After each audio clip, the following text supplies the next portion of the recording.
guys, Azur Meskovic Realty Group. We are back with you live, and we are doing our buyer's edition as promised. Thank you guys so much for following and for listening. We greatly appreciate it, and we really hope that these are helpful for you guys. Like I said before, as we did the Prepare to Sell edition, we keep these things short just, because nobody has a lot of time on their hands anymore, right? So a couple of minutes at a time. We're going to walk you through the steps of buying a house. It's a very exciting process. I'm very excited about it, and I'm really looking forward to getting some feedback from you guys. So we're doing this from Meskovic Realty Group page on Facebook. Like it. We're also going to share it on our personal page. If you find these effective, then please continue to watch. So we're going to go ahead and jump into some fun here, right? Because what's a home buying process without some fun? And then we're going to get into some serious stuff later. So I don't know how you guys feel about this little scruff I've got going on. I'm trying to thicken it up a little bit, but I think it'll get there. We'll see. We'll see how it turns out. So let's go ahead and talk about how you actually decide to buy a house, right? So the very first thing that you have to do before you contact an agent, before you contact a lender, before you do anything, is you and your significant other, or if you're single, you by yourself, are going to say, I think we should maybe look for a house, and that's kind of how that conversation gets started.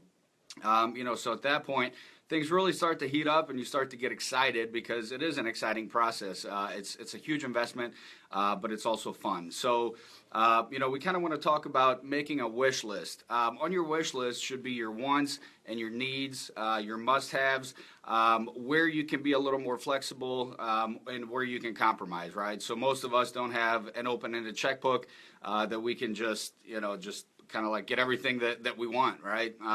We can dream a little, but it is important to kind of stay within your budget and your guidelines. So, what's some things that you look for? How many bedrooms do you need? How many bathrooms? Do you need a garage?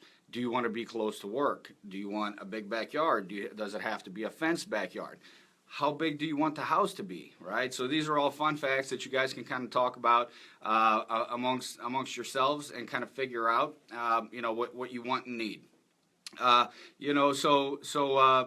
Before you ever contact an agent, just figure out what's important to you, and then once you do contact an agent, we'll kind of walk you through what's possible and really kind of like what's not. So anyway, we're going to move on. We're not going to drag this out. Make a wish list, your wants and needs, what's important to you guys. Next week, we're going to jump into a little bit more of a serious conversation on how to implement all the steps and how to get you what you want and need. So we certainly appreciate it. Thank you guys, and we really look forward to seeing you guys next week. Thank you.